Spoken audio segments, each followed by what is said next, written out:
as well. And they have a nice diagram on risk. It's very elaborate on the key management risk and in terms of what we call health, in terms of reputational risk. It was nice. But in terms of the numbers, I was a bit, I'm not sure whether it is the yes. So let global numbers. Yes. So this one, it says group statement of financial positioning. Right, the group statement. Again, this one as well, it's group statement. Okay.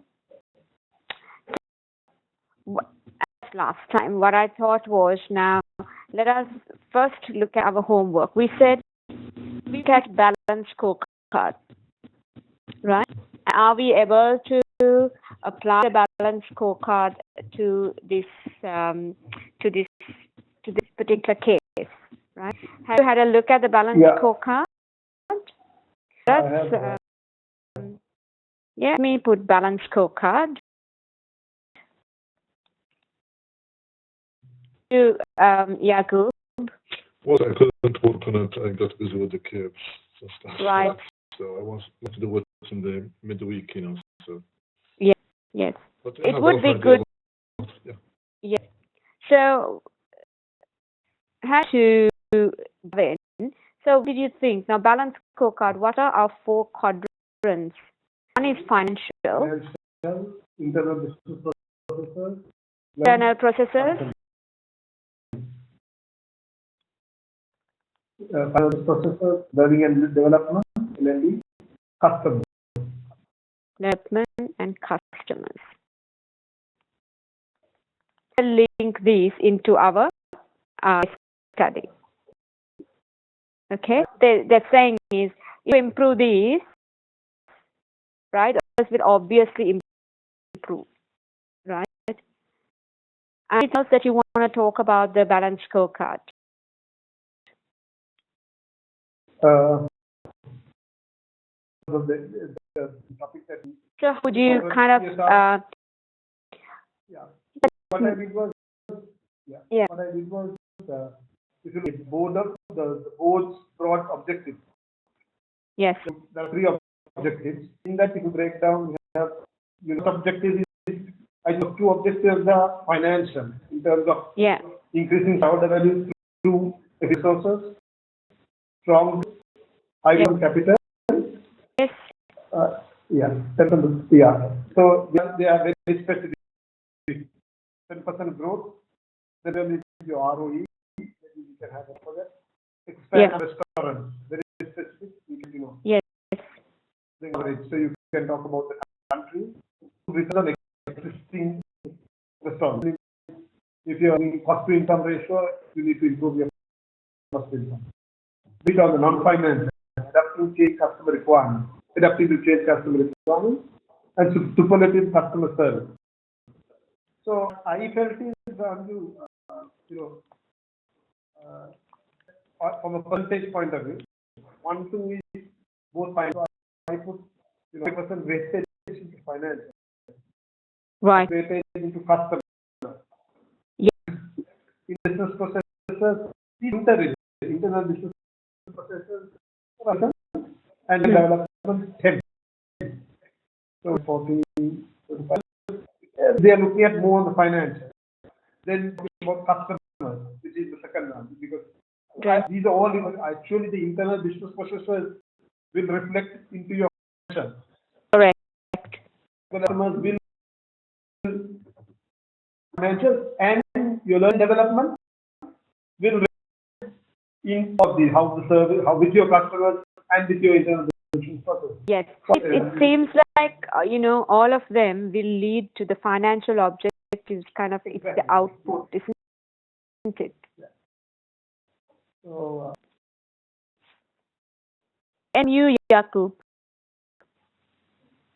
I think what Kevin said, covering but scientific. What's the name? understand your last statement.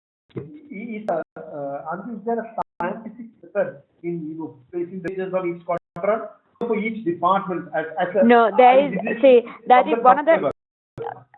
so now one of the things that you will have to look at is critique, right? Critique balance scorecard.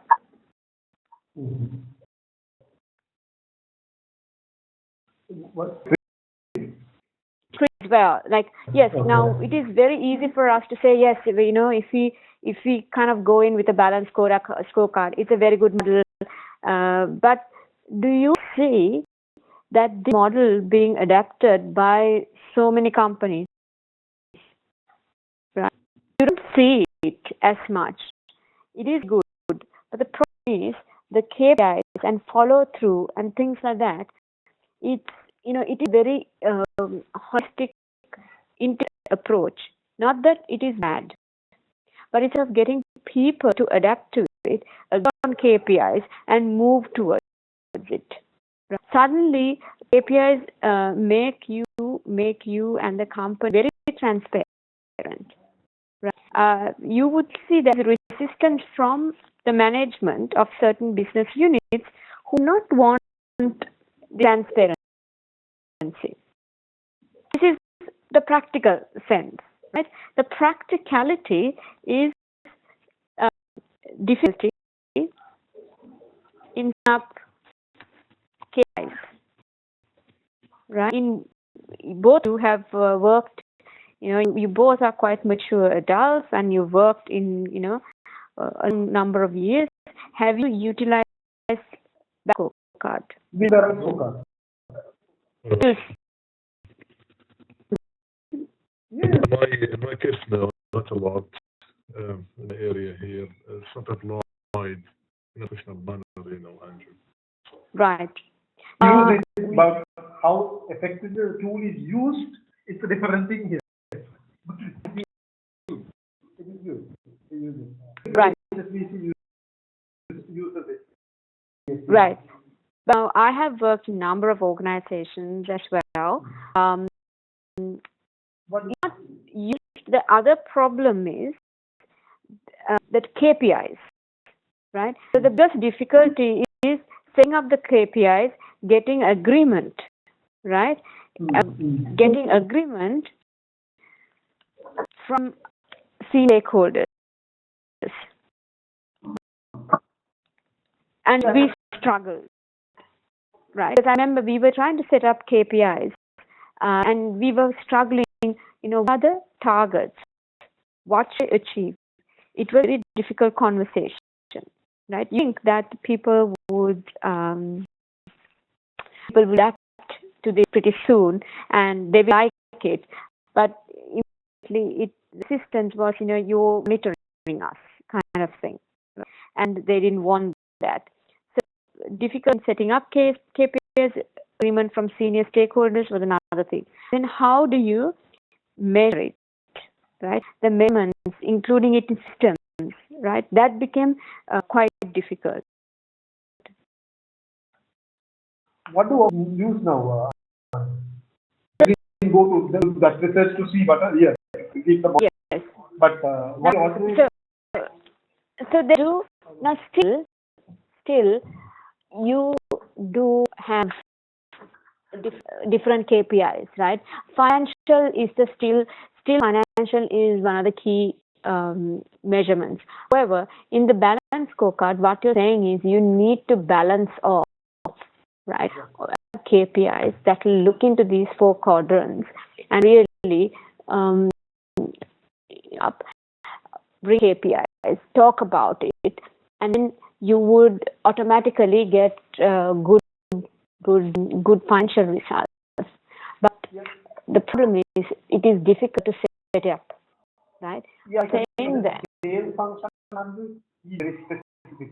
You can you sell so much, you over this.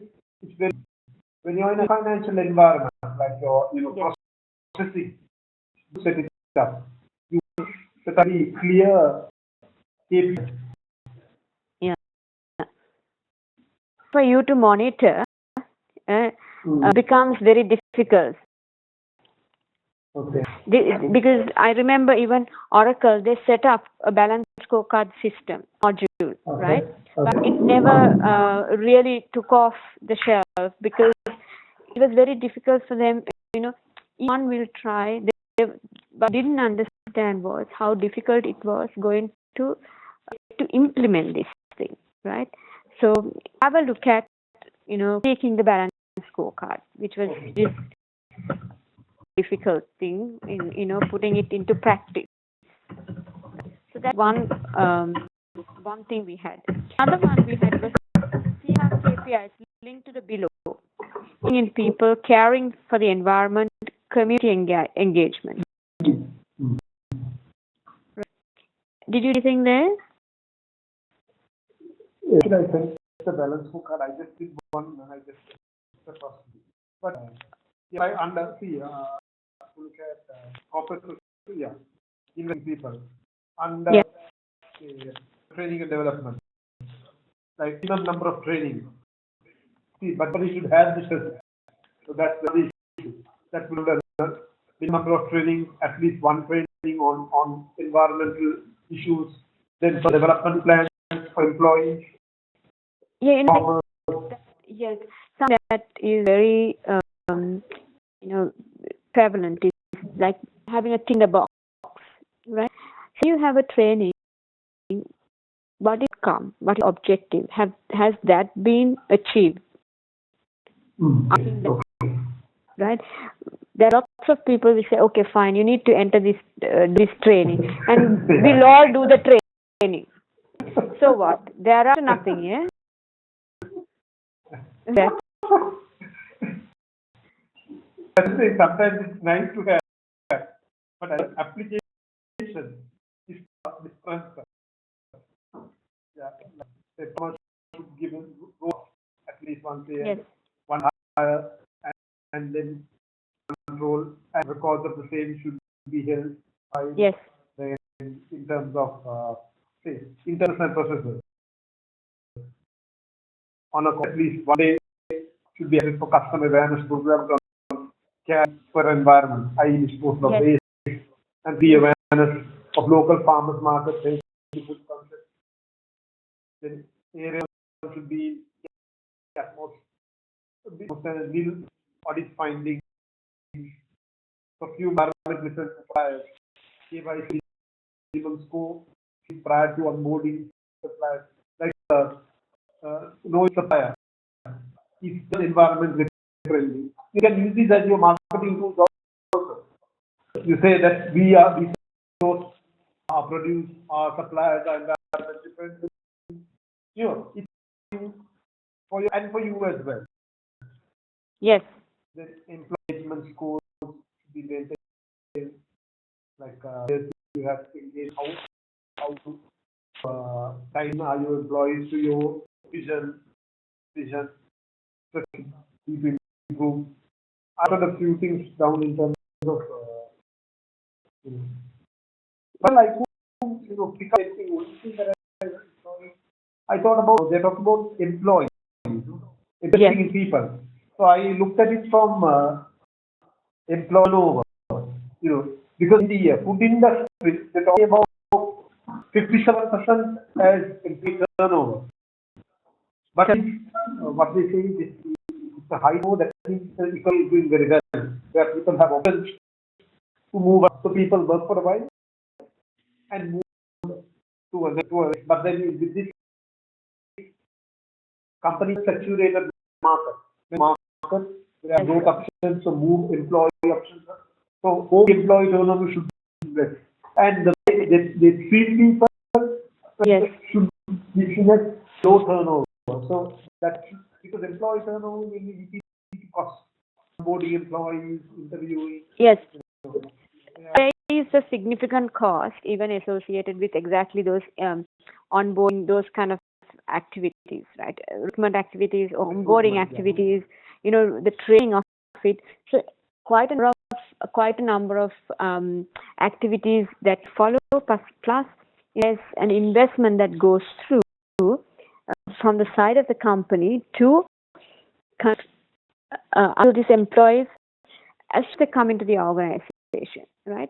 Now, if the guys leave in a short space of time, we over and over again, and our employee costs are going to be quite horrendous, right? So, because even beginning, we may be employing guys who are school, right? It might be a thing that's there, but then but also try, the ones that are pretty good. Why won't you do career planning, right? Yeah, right. Personal development. That's a good one. Yeah.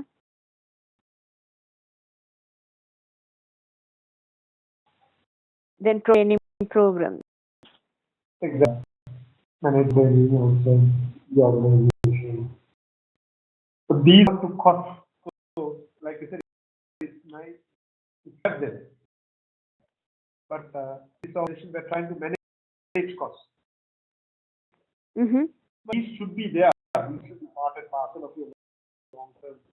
Yes, looking at is I will not do it for everybody. Professional training programs, Exactly, right? Yeah. It will be a selected few that you want to be retain exactly, right? Then we said carry environment. Exactly, yeah. For caring of the environment, corporate responsibility, and actually linked caring for the environment. Anything from you, Yakub? So, environment, what's the major concern for the international community nowadays? Using green products. So what we're talking about here is a big time company. Again, you're breaking up, Yakub.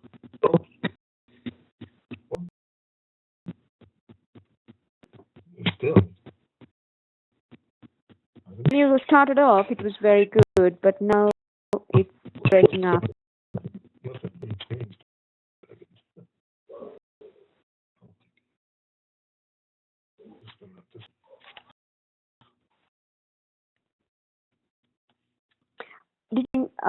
Gavin, environment from a CSR perspective.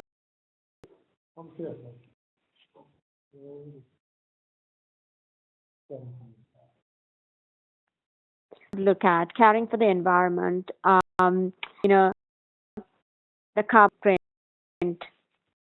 Yeah, I just picked it up from these guys. They talked about ISO for the energy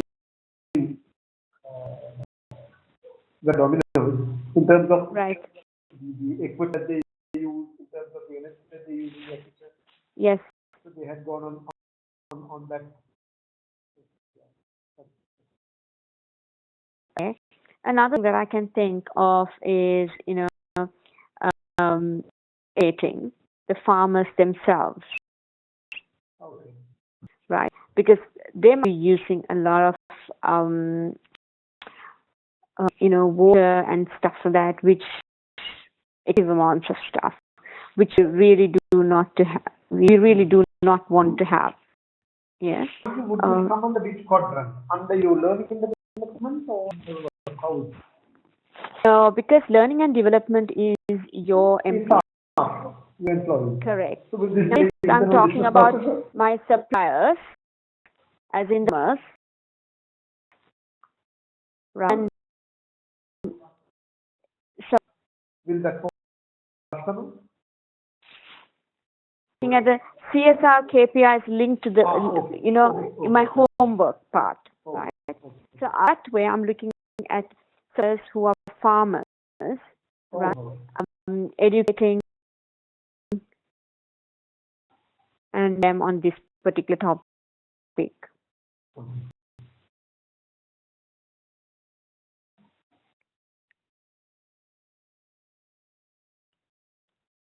Right?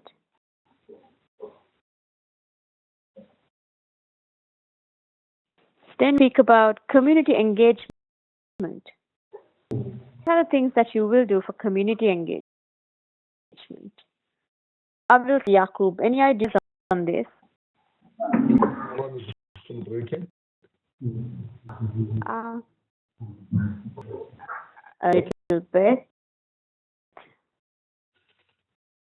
I can't believe it. Yes. Okay. Okay. What we can do. Let's see. Anything from you? Quality engagement. Very bad. It's bad, the quality. Yes. Okay, Yes. I will mute it. Okay, fine. Anything from you, Gavin? Which one? Environment. Yes. Community. Community engagement.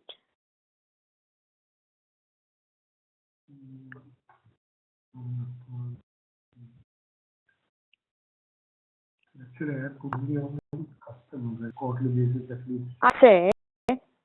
I think we discussed this, is about involvement of with suppliers. Oh, because I put something Right. like this. Kind of ecotourism. Okay. Yeah. Like an open house day, like your suppliers, and you meet your suppliers on the quarterly basis, at least one day should be allocated for program on the environment. Maybe what we could do as well, maybe have community engagement, have workshop, physical, virtual, right? Hit to the farmer.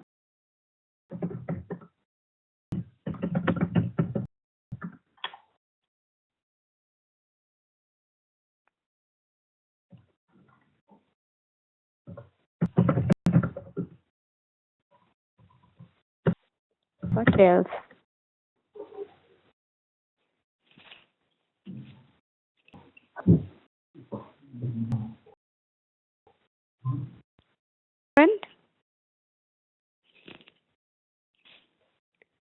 Right, what I do now is jump into our 2. Okay, let us go into P2.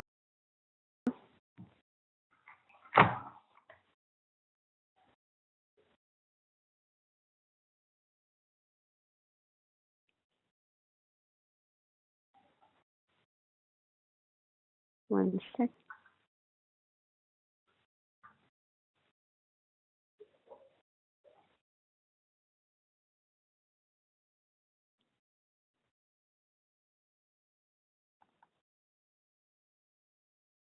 Had your concerns yesterday as well.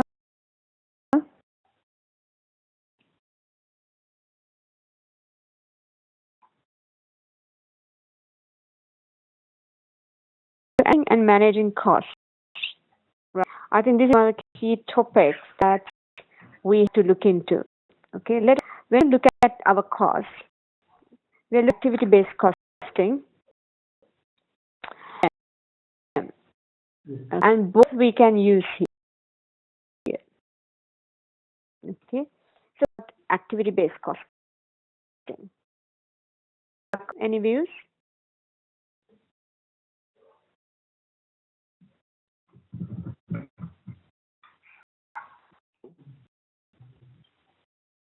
Costing is you are looking at basically what's driving the cost.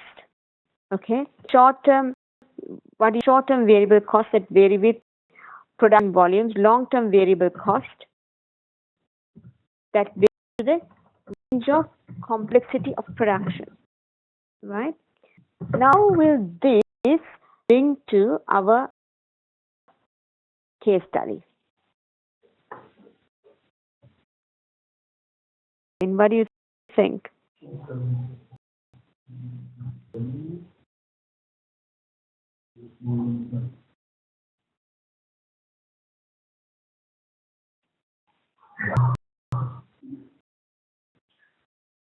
What do you get? Sorry. How this activity-based costing to our case study?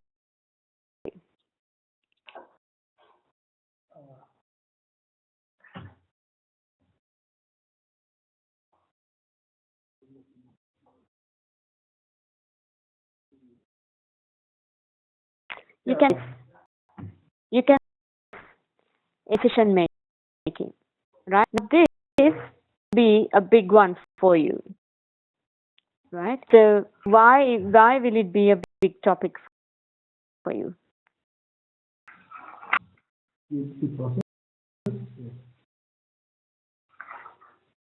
Right? You can touch on your special projects, your non-accounting space, right? What the thing is, what are the costs that will increase and will have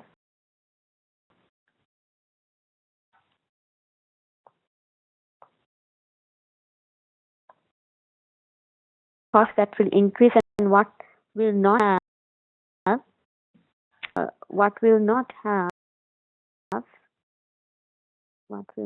a value. The cost. Yeah, it is non-value adding. Non-value addition cost. Yeah. Non-value adding. Right, that part of the cost. So like the centralized pool resources. Yes. So what these, right? If you what these are, right, you take them out. Right? You know, you understand your process as well, right? Exactly, because yeah, but, the battery is centrally manufactured, so the other resources are pooled. Yes. Market in terms of procurement also, they say each store has different. They have different suppliers or different. This one, today decision. Yeah. Price make so for us, I think this buy decision is important, right? Designing products, promote continuing products or parts of business. So, the business. This is all very strategic, right? Just one question: when this whole cost analysis, are they asking us to go into the manufacturing process itself, or this there's a little bit of a high level? You say, okay, if you find items, or you do analysis of the process itself, you know what is that type of costing, or what is it? This is no. So, for example, they will not ask you to do a full ABC cost analysis, right? But you bring that in when you can bring it in when you talk about you know if there is a make or buy decision, right? Now of transactions here they're asking logistical balancing, sure demand and supply resources are matched, quality change. So for labor costs, these set to transaction or activities undertaken in support departments, the costs are incurred. So, cost drivers equal transaction activity in support departments, right? So the thing is, for example, even if you look at our logistics, right? I cost for logistics, then that cost as to see what is actually driving the cost. What are the components that drive that cost? So, for example, if I look at, okay, I need to load the truck, right? The food is packaged, load the truck. The truck goes from A to B, and then load the truck, right? Put in the refrigerator. I'm coming up with different things, right? Activities, right? We'll ask, okay, who is there in loading the truck? Okay, involved in that process. Right? So you may come up and say there are 2 or 3 people. So my question is, why are you employing 2 or 3 people? Right? What do? And then say, well, one person to physically load it, it's like that, right? So we will get into a thing. Why can't we automate it? Simply breaking it down so that, from an accounting point of view, what they are trying to do is just identify actually what is the activity that's driving the cost. In terms of, let's say, the 970 stores across the country. Correct. They must be having a huge fleet of vehicles. Business cost. Whoever. Yes. So you outsource this for a fixed cost. You pass down to a specialized logistics haulage company. Maybe you will not know what is the cost you can get for the year. So exactly. Now, then what you do is you eliminate it and push it to another party where that party does it as their business. Okay, so they'll actually take on, they are giving you a cost component, right? So they're expecting them to give you a very much reduced cost than would what incur. Yeah, because if you if it, these guys have 930 stores, this is where how exactly use ABC method we will use cost drivers. Right? How I'm trying to home to that particular area. You can look at every activity from this point of view, like correct. Balancing quality. Yeah. Even like example, they have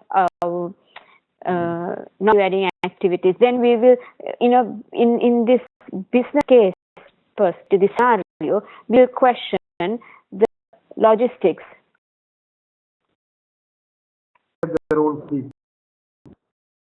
Yeah, we have our own logistics outsourced. So this question, right? Then again, I will use ABC and make or buy decision.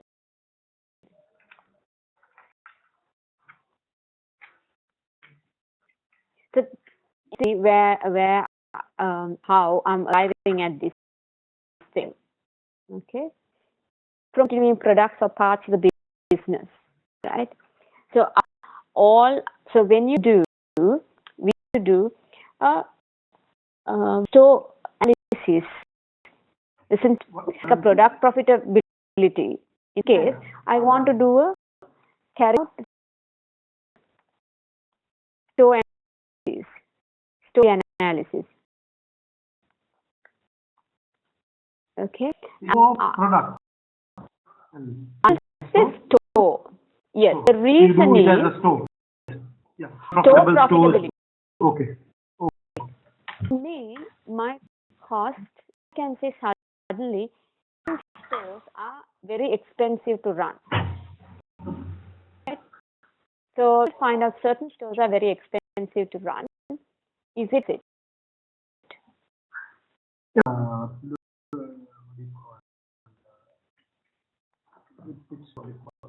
Domino's, they have closed about XYZ number of stores, whereas in this, nothing has been stated.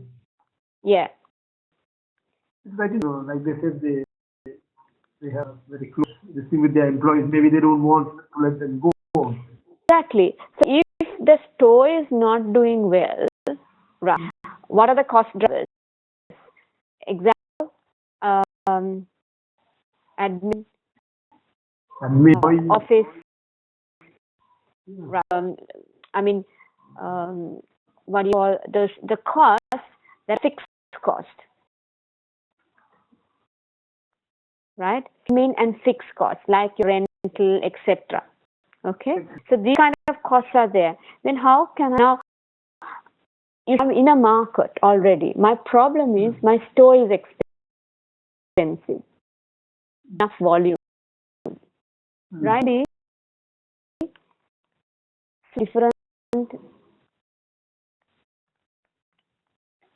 Different Exactly.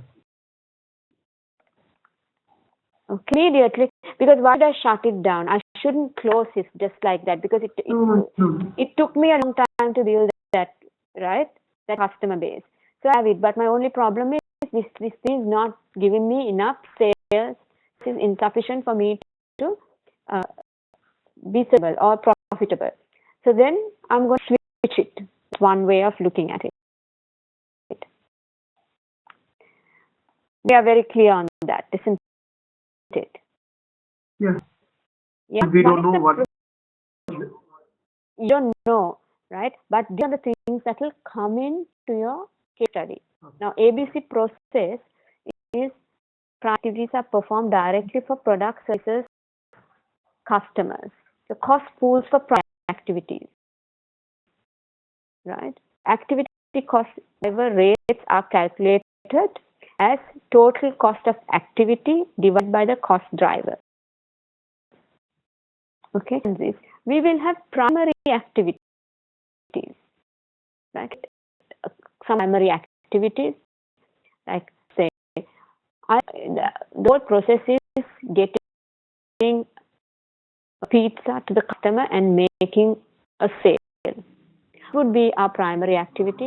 It would be manufacturing of the pizza, right? Another activity would be selling a pizza, right? So identify primary activities. Then, right? It will be easy for us if we looked at, okay, look at a sum in book, right? An example of ABC costing. So what we do is say, as homework, we will do that. We will look at a sum in ABC costing.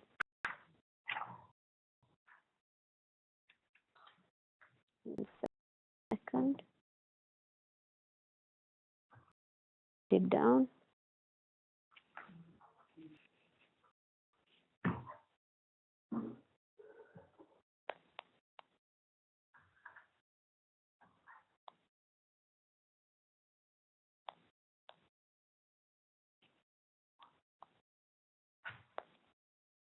Because when you look at a sum, it will be quite easy for us to go through, okay, understand. If you were to look at it, send me a text message, say, yes, I've looked at it, now I understand, right? Because I don't want to go through it now in this class. But things, the merits, we obviously know there are merits of this ABC costing, but similarly there are criticisms as well, right? Complex absorption costing. So should only be introduced if it will provide additional management information. Remember that. It is again a complex thing to introduce. So if you're sure, yes, this is going to really help us, we will bring it in. Burden, low volume, new products with a punitive level of overhead, and so could threaten innovation. Right? You come up with innovative things. If you come up with an innovative product and then get slugged with overhead cost, right? So that will, then you look at the product and say, well, it's I don't think it's a lucrative idea or product. We should just forget about it. Can one cost driver explain the behavior of all the items in the cost pool? No problem, right? Cost pool has several. One driver, can it explain of arbitrary cost apportionment need for costs such as rent and rates. Right? Quite a few logically, criticisms here, which is valid. So ABC on one hand, it is quite positive, but also only use it if it is if it will really bring in that additional management information for us to make that decision. Okay.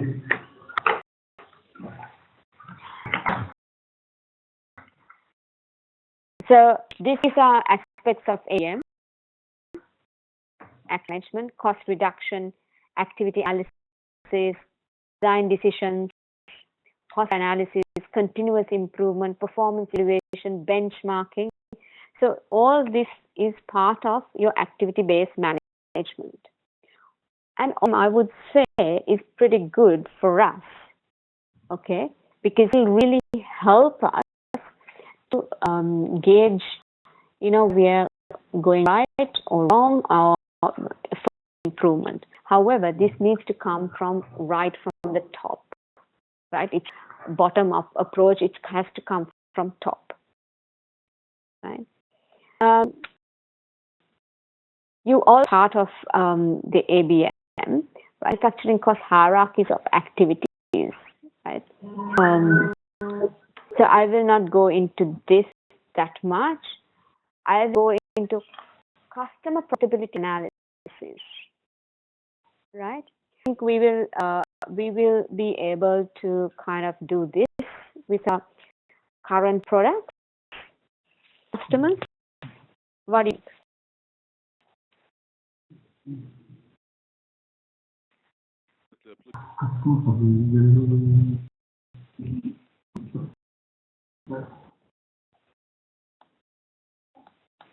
I think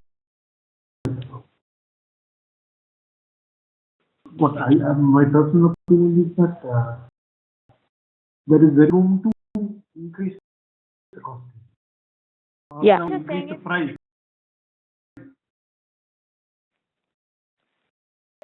Right?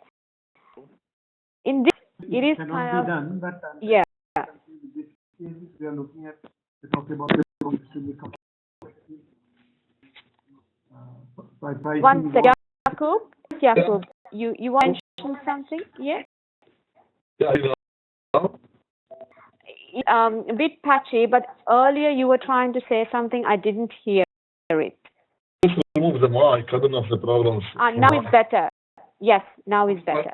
Well, I say, customer profitability analysis is not that greatly applicable because some be just to individuals, to households, right? Correct. So, I mean, analyze the profitability. So it is not very applicable for us. Yeah, households, individuals.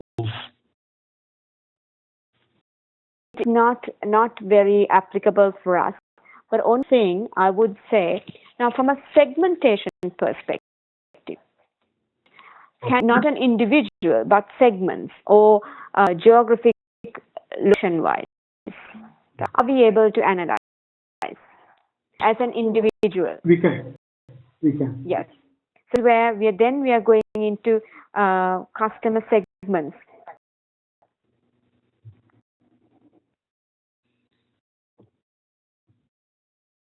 Geographic locations, right? When we do this, why are we doing this? Then we know, well, this is where we can understand customer segments. Like, for example, there might be like from the age of 15 about even 30, right? This kind of segments you could see what type of products they like, right? Now, 15 to year-olds will like certain type of products. Now, mature individuals may like certain different types of products. Okay, the top line means. Okay, so you could vary these.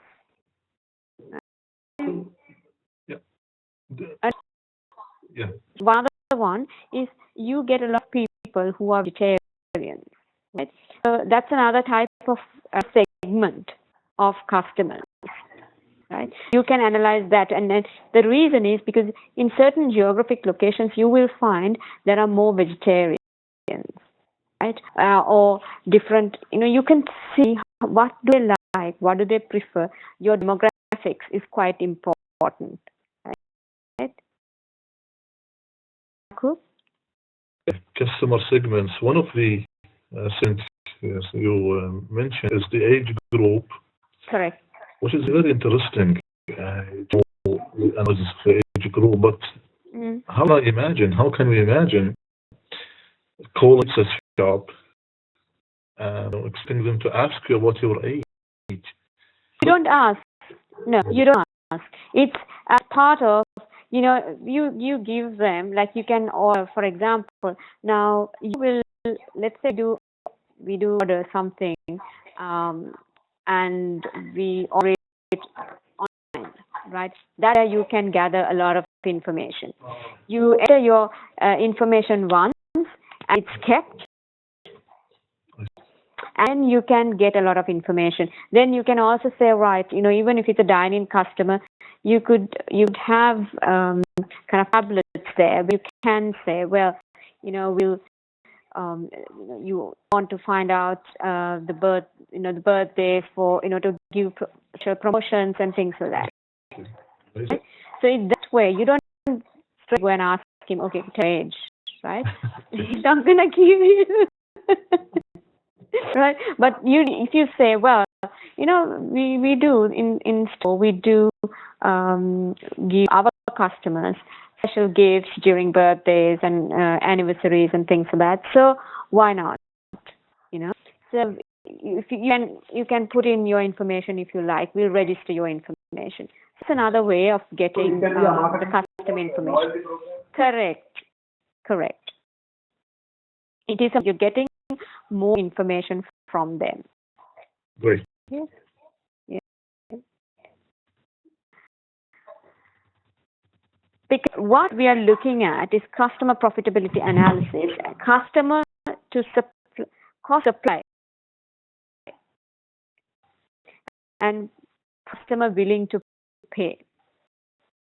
This is it is, right? Now in our case, price, demanding, social action, right?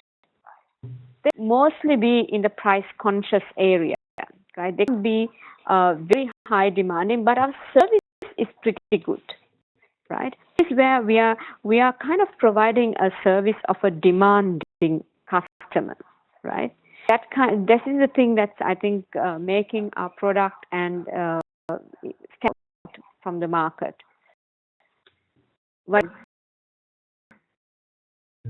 Yeah. They are concerned about their costs are high because of that, to deliver that service. Correct. Because the reason why we cannot go into high pricing is we are operating at a more commercial environment where the prices are set already. Yeah, it is not very into a very high price market. But having said that, okay, if you have now these guys are very good at designing concepts, right? Even in the existing market, you can make your product quite exclusive, right? By adding different toppings, which is expensive, but it could be like gourmet pizzas. Yeah. Right? This is there in Australia quite a lot, where we have certain companies, they have it's called the gourmet pizzas, where specialty pizzas you get. It's not like a ordinary Pizza Hut. It's not. It's Premium. Correct. The quality service, and it's good, very authentic, and very good toppings. So that's what they give. For example, there's a place in the harbour. it's called Australian. Right? And they serve these pizzas. It's one of the pizzas. I remember they have the kangaroo meat, right? So that's the very active. It's not, you don't get in commercial quantities. Yeah, you guys, if they want to pitch in, they can pitch in with one level, though, because maybe the concept of the restaurant also does not facilitate something, but like you said, Yes. This is something that they can go into if they not they are not go into, but they have everything. So, but that is a different market altogether, right? And I think the restaurant ambience also should be correct. Should be a different proposition. Maybe talk about first day the wine proposition. Yeah. You also have a customer life cycle, right? You can look at the customers can be costed over their life cycle and expected future cash flows discounted. So again, this could also be applied to us because generally the customers are there for a quite long time, right? Pizza is very generic food that you start consuming from a very young age to till you're quite old, but it depends what sort of a product that you're going to give, right? You may start eating all sort of junk foods when you're young, but then slowly when you're in your early 20s, right? So since we are in a healthy, conscious, healthy diet kind of thing, we might stay have a life with these customers. Okay. We are looking. This is all about the activity, but I want to go into TQM, right? So this is manufacturing, right? So TQM will apply to us. Getting things right the first time and continuous improvement. These are two basic principles, right? What we're saying is, you have even any defects. You should do it right first time. If you're kind of butting for defects, that means in your mind, in your culture, everything, you are butting for defects, right? That you're not accepting there will be defects, right? So how we do this? Because quality assurance, inspection of output, monitor customer reactions, right? The things that you will be doing. Okay? What we'll be doing for TQM is you prevent cost,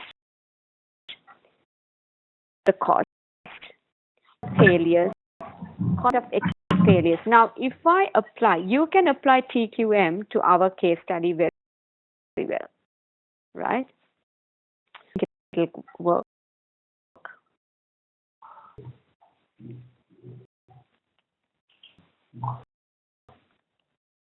Can I it?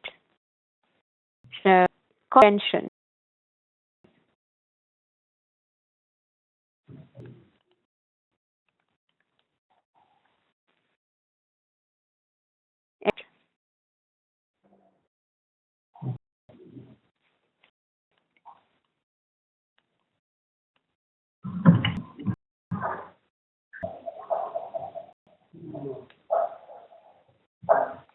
And cost prevention.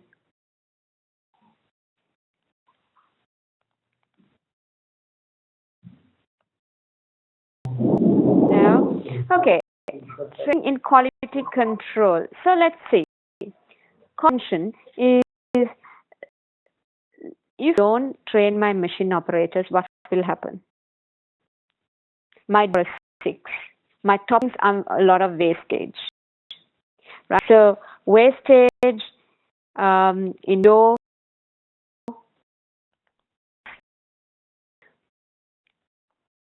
if trained properly.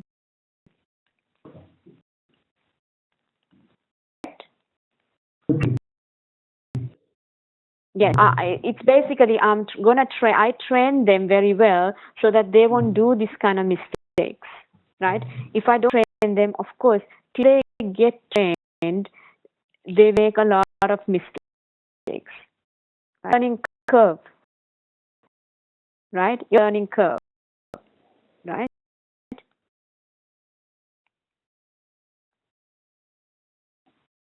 Sense?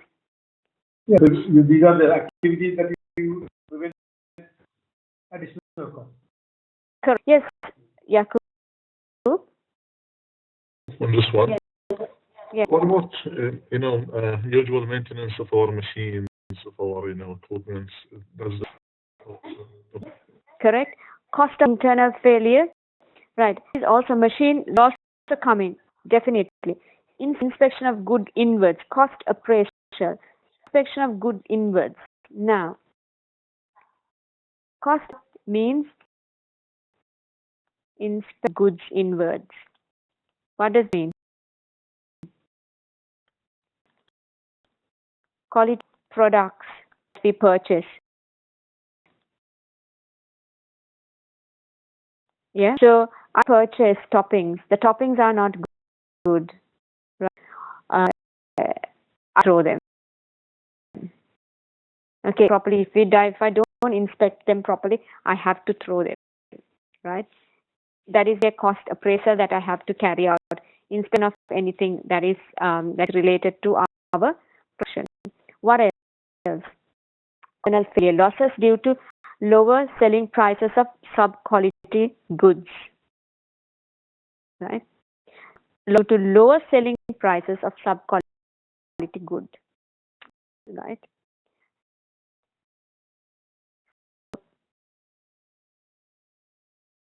Examples. Cost of internal failure? Yes. I buy a product, right, which is low price. I'm thinking it's okay. I got something for low price, but actually it may have a detrimental effect on my whole manufacturing. So product purchase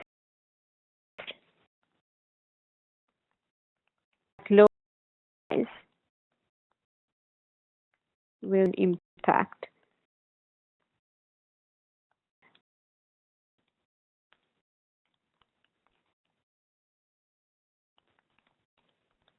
Yakub was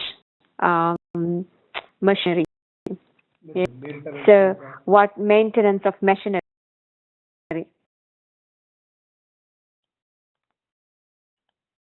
I maintain machinery, it is a cost prevention. Of internal failure is of extra failure is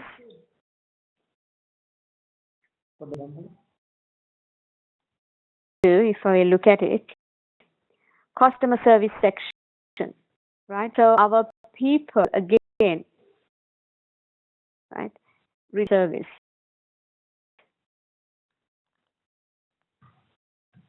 right? So lower customer service, substandard customer service, basically.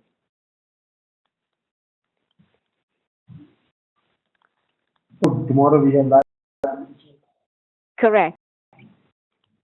To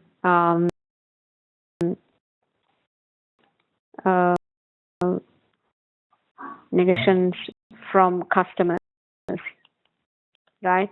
So it's nothing to do with the food, but if you don't provide a good service, it's going to be a negative impact. You have not, because in case unlike pizza to go, for example, even pizza to go, you have to have a good customer service, but now the person is dining in, right? You have to give a very good customer service, right? Even when I say pizza to go, they will have to have a good customer service because we are basically calling, the call center will have to have a good customer service. Plus, you deliver, you have to do it on time, and even the person who delivers, right? They have to be quite customer focused and provide the service accordingly. The experience is more important. Correct. Correct. In a It is division, important. they expect much lesser. Correct. Yes. Yes. Right. Yes, you have delivery time. Yes. We've got other important techniques is Kaizen, right? So what Kaizen costing is focus on obtaining small incremental cost reduction during the production stage of life cycle using various tools such as value analysis and functional analysis. This is continuous improvement, right? Kaizen is continuous improvement. When they do TQM, we get the costing in the process. If there is an unnecessary process in that, Yes. there is a cost of We do. We those are coming. We do in total quality management. Yes, right.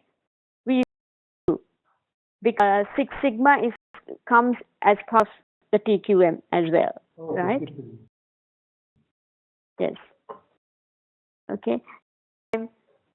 We going now. Just-in-time technique will also work with us. One just-in-time technique will work with us. For the storage cost, I believe, we need to use just in time. Reduce the storage cost as well as we are using perishable items. Correct? So to do that, to have very fresh food, you need to have just-in-time techniques, and basically it's a philosophy. And the key thing just-in-time is we have to have our supplier and our value chain has to link together. So just-in-time only works if the supplier works with us very, very well. So needs to basically link to our value chain. So that's important.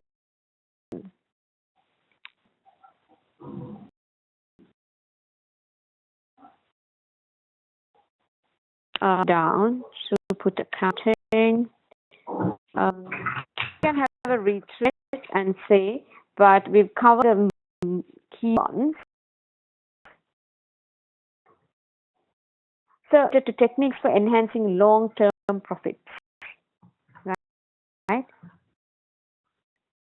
Target analysis, value chain. Let's look at this. Target, not only when it comes to product, one is develop the product, determine expected standard production cost, set a price, then it results in a profit. Nowadays, it's the other round, isn't it? What for us, right? It could be cost, but the market has already determined this is the cost I'm willing to pay. Right? Features are also there, right? And this is what the market is willing to pay. Therefore, you need to work backwards. So, given a target, and you have to work backwards. So, basically, you have to improve your funds, right? Improve the costing, right? That's what you have to do. So, when the target cost may be well below current achievable cost. So, the benchmark, right? Then we use to reduce cost and when targets are missed. Okay, look at value analysis as well.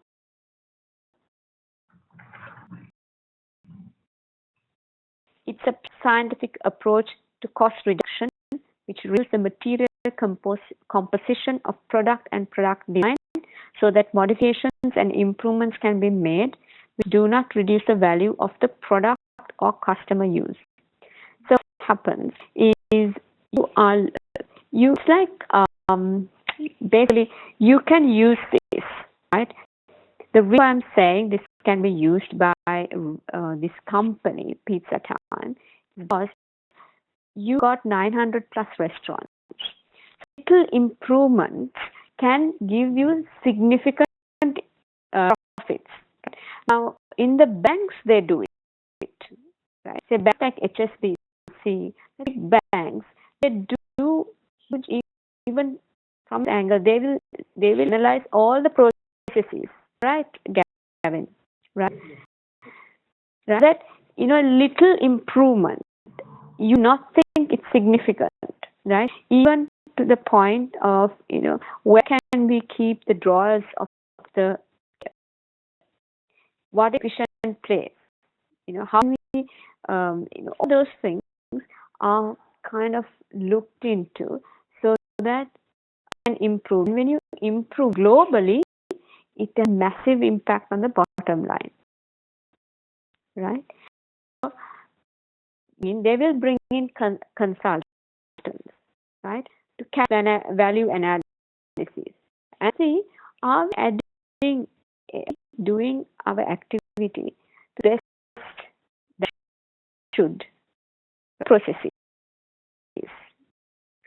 just of raw material to storage to the manufacturing, doing it well, to the transportation, right? Because that is the base of lower costs, better products, higher profits, right? So we're achieving it by cost elimination or prevention, production, improve product quality, and improving product quality. So you can increase selling price. So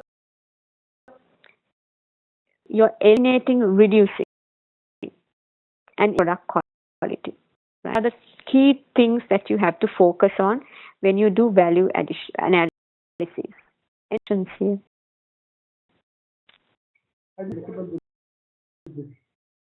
Sorry. Yes. Become very applicable with studies. Correct. Okay. Because the processes, like in terms of the ordering, the staffing. So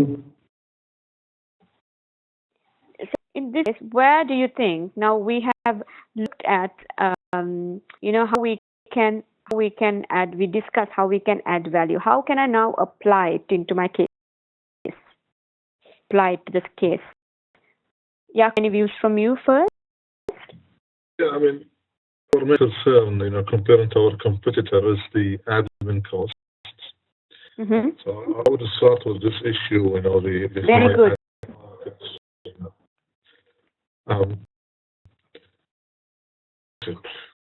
Apply analysis to this. Yes. Yeah.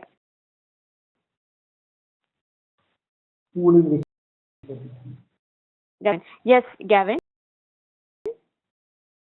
Yes, that's one is cost elimination and prevention. You can say pooling resources.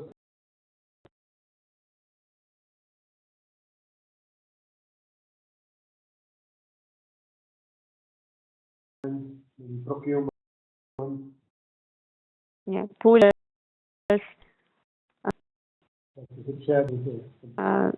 Yeah, red services.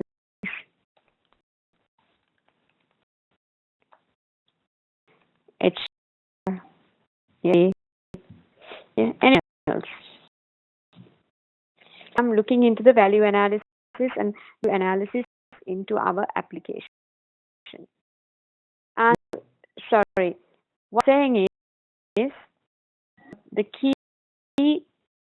key ideas here is we're trying to achieve cost elimination, cost reduction, right? So we're trying to achieve reduction and cost elimination.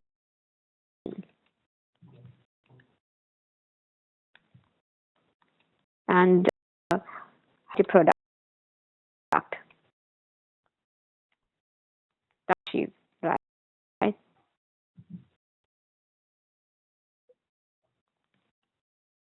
Anything?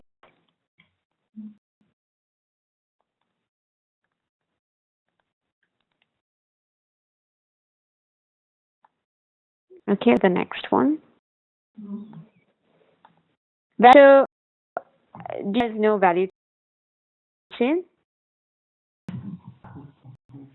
Various activities, we do the products, which include, I think, development, marketing, all of this activities, right? Look, yes. Now, if these, the bottoms are called primary activities, right? And the top are called supportive activities. The primary activities are the ones that's really driving to get the product out of the door. So these activities are the ones that you, like, for example, we procure the dough, we procure the toppings, we bring it, we have these operations, they send it out. We also do marketing, sales, right? So these are the key activities that we do in order to provide to our product. Right? Supporting activities, like, for example, procurement, technology, AR, firms infrastructure. Right?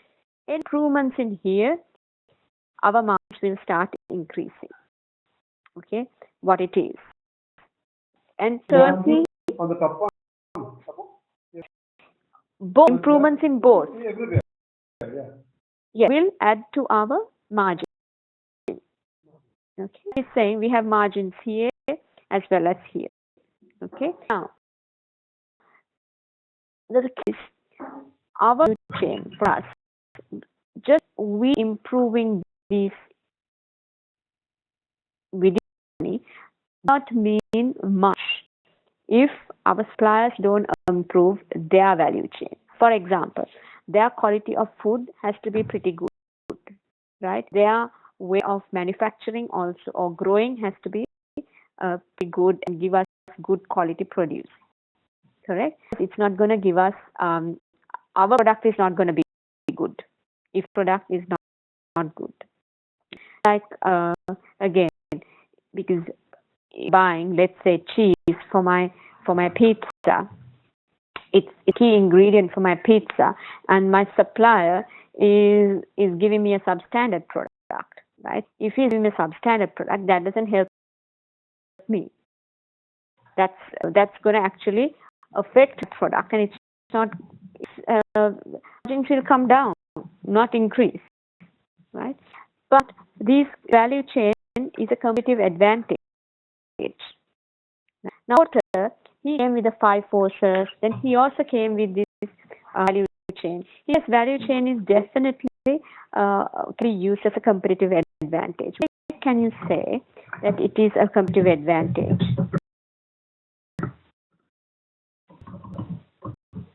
Why a competitive advantage?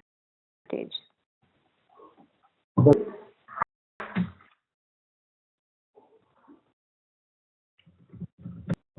value chain, competitive change.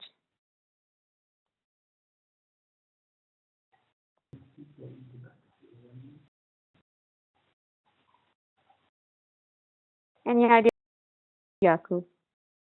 But about the definition of a competitive advantage is that the organization has to engage in, I think, in 4 activities, which is the customer feedback, quality, and efficiency, innovation. I believe these are the 4 elements that constitute what we call competitive advantage. Mm-hmm. I relate this to value chain. That value chain. If I simply don't look at the theory like that, right? Let us look at our business. What business are we in? Business of pizza business. It is in the food area, okay, right? Now I have a lot of other competitors as well. Okay. Now I relate this to one of my favorite foods, which is biryani, and I have this biryani shop that I even go there, right? They have excellent service, right? Because just a matter of calling them, the product is good, the service is fantastic, right? And it's in Dubai there are so many Indian shops, just build all over the place. Even Arabic, even Arab shops sell biryani, right? Yes. It's a staple product. Now, why am I calling these guys? Right? There has to be some reason. Okay, the way they serve the product is very good. Quality is very good. The service is very good. Now, while the service is very good, now let's look at their chain. Okay, their products that come in to their kitchen would be very, very good in quality, right? Absolutely, that part they need to take care of. Okay, the operations, I've been there a couple of times. It's not that I go to the kitchen or anything like that. I can see it. It's clean, very nice, and you can see their kitchens as well. Right? The operations itself is very slick, very, very good. Right? If I look at the outbound logistics, that means the delivery to the customers is very excellent. During this time, it is peak time. It'll take X amount of minutes, right? Or they will say, yes, we can be there within 20 minutes. Okay? Well, it will be 1 hour. So they will, you need to, if it's weekends, they will tell you, please order in advance. And if they have a lot of orders, it's very good for them to cope up. Marketing sales, right?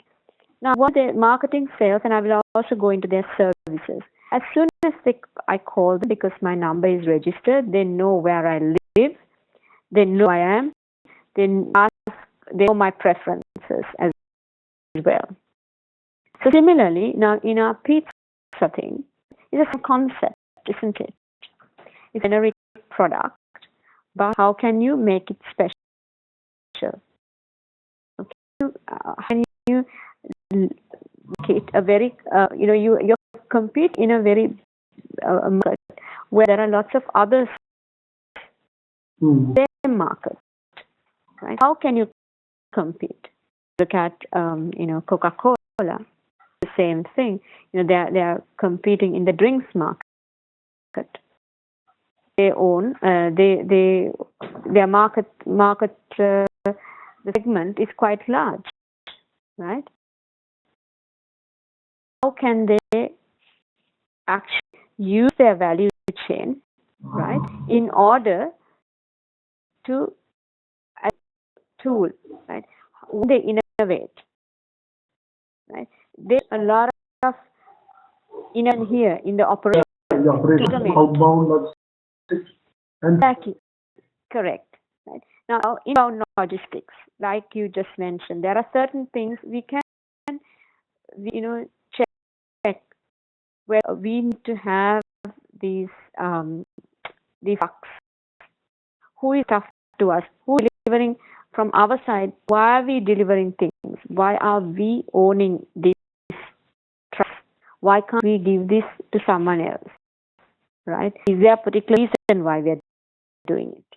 Okay. Month sales. Maybe we can use a lot of technology here. Improve. That's how you can bring in competitive advantage. Okay. Segment you will look. And how can I bring about competitive advantage in even all of these, right, into? And happens where once we will focus in one area, improve it, and then we see our margin is slowly increasing, right? Any questions here? Okay. You can see competitive advantage is gained either from providing better customer value for equivalent cost or equivalent customer value for lower cost. Right? Increase your pizza price. What you're trying to do is sell at a much lower cost.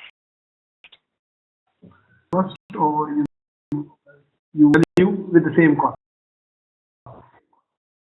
Advantage is gained from customer value and cost or equivalent customer value for cost. I think that this assignment is a mixture of both. Yes. You do topping, different toppings. You're giving maybe the Correct. yeah there may be a slight incremental cost. The value proposition value that you gain, you can price it slightly higher price if you can pass on as a unique product to them. Because you are asking them, these are generic products I have at this price. No, you want to change things.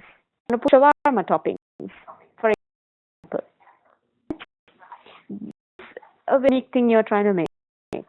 But the customer has the option, right? The customer is given the option. If you want to do this, you do it, right? So you make suggestions, and then you kind of value to the customer, right? The IT side, there are a lot of in terms of the service, even you can give the option of custom to prior to them coming into the store. Correct. Right? Yeah, definitely. I mean, this is there even with Starbucks, right? So we can have IT linked to components of chain, right? So reducing your staff, you can increase your volumes with the same infrastructure. Correct. Absolutely. Right? As we discussed, we said supply is value chain. Yeah. To align to of the times chain. Enforce this the supply value chain. Right. Good question. Now, how the above?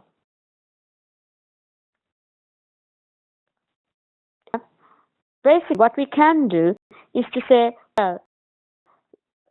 farmer or supplier, we have a code of conduct. We have code of conduct, basically. Right? So one thing is one area is the code of conduct where we say this is how we want you to operate. Right? So agree to a code of conduct.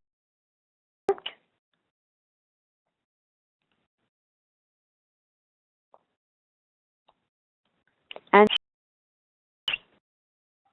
quality. Correct. Now, what says supplier, this is how we want all my suppliers to operate. You cannot have child labor. You cannot use this. You cannot use that, right? Because it's going to impact our reputation. So in advance, we agree on these things. Yeah, downside to this also, see now we are large company. Yes. So you can dictate if my supply is larger than me. Yes. Then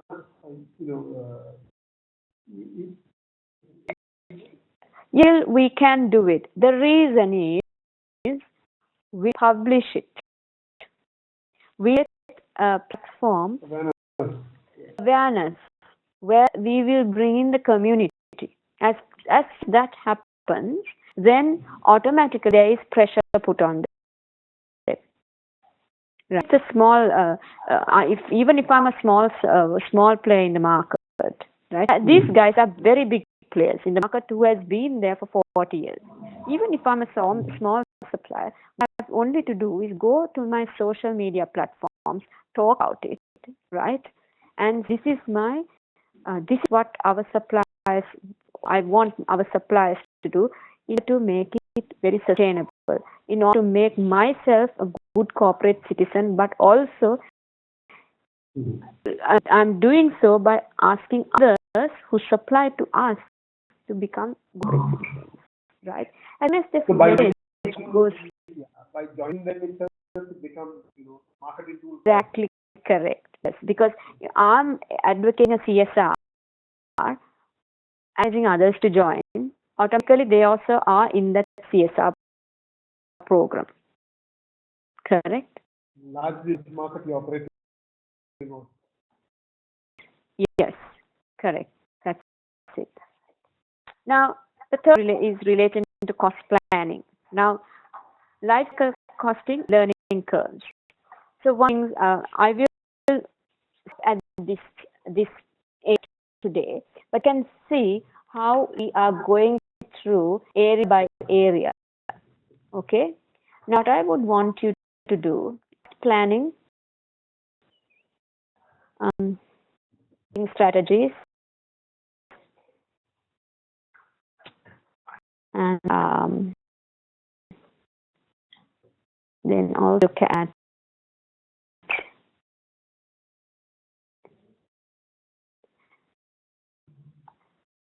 planning strategies. Let's see if we can finish off.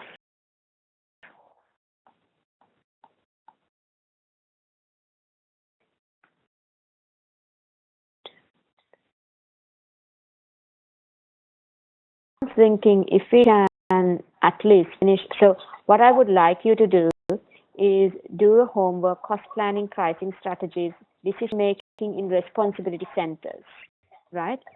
If you these three and basically take out of this and say, well, I think these three will apply to our case study in this manner, right? Both take notes separately so that we can have different views, right? And I'll see what other views comes up as well from my side. Okay, so we have 4 different views coming up. Okay. The planning, pricing strategies, and decision making in responsibility center. These are the ones. So do Yaqub is, I know I have to send you the books, physical ones, because that's what you prefer. Right? But the time being, I'm going to send you this so that you'll have it and you'll be able to go through it till we get the books to you. Great. Okay. Right. Any questions? Yeah, I have 3 points that I think I will see an email about this, Andrew, because I think my line is breaking up. I will do an email, just 3 points. If you can answer them briefly, that would be great. Fine. Yeah. Please do send it to me. Okay. All right. Gavin, any questions from you? No, I'm just one out of this. I was in the book and I saw something on deferred liability and deferred taxation.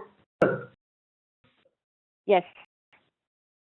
Compensation liability. If I'm doing a deferred taxation liability, what is that moving part? So deferred taxation means I'm covering my taxation, right? Yes. For taxation account, you'll have to credit. Okay. The account you will debit. Taxation expense, credit, Correct. taxation, tax payable? Yes, covering that tax. We're accruing. Okay. Yes. So you debit P&L and then you do a... Correct. Correct.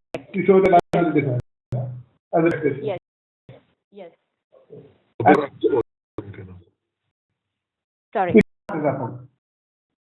Different tax. So I need to look at the context of it and how they have created the asset, right? I'll look at the context and if you can just text me as to what page you're looking at, and I will explain to you. Until when I was reading, they were talking about franchise. They talk about franchises getting too large than the franchisor. Because that's interesting. Then what happens to the franchisee have demanding power? Then the franchise. Yeah, exactly. Because this actually the thing is something similar happened with Bupa. Okay, when they came into Australia, it was not a franchisee and franchisor relationship. They came into Australia. They worked. They were Boom. It was a very, very small organization, right? Then MBF in Australia, another health insurance, it was a very large organization, largest in Australia. But what Bupa was, they acquired MBF. But Bupa was a very large organization in the UK and in the world, because they had come all over the world. So maybe in this case, I'm not sure what Domino's are they looking at Domino's in that particular country, or is it Domino's overall and franchisee? No, this is because they were talking about UK itself. So the franchisees were huge. So they had just highlighted it as more dictators, and tomorrow he's having about maybe 40% or 50% of the stores. Tomorrow he says, to hell with you. And then you replace the stuff that he used. Because it's a good point, because the thing is, like exactly what you said, your position as a franchisor is reduced, isn't it? You're supposed to be the controlling person here. The impact is both ways, but who will get first more? The other. Yes. So the franchisee has suddenly grown and much more powerful than the franchisor. And if the franchisor is, then he should be going into providing more value-added service. Or actually, they don't have, a franchisee, not have exclusive stores. Or you would also say maybe the franchisor is actually providing certain only, and franchisor might decide to say, well, I only manufacture and give it to you. One who is doing all the operations. So you take a stand instead of you doing dining services, delivery services, franchising services. You say, right, I'm going to be concentrating only on this, right? Your product, and you're just not going into the market. You're just staying behind the franchisee. Franchisee is the one who operates the whole thing, right? It's another stance that you can take. Okay. All then. Thank you. Thanks. Good night. Bye-bye. Bye. Bye. See you. You, Gavin. Thank you.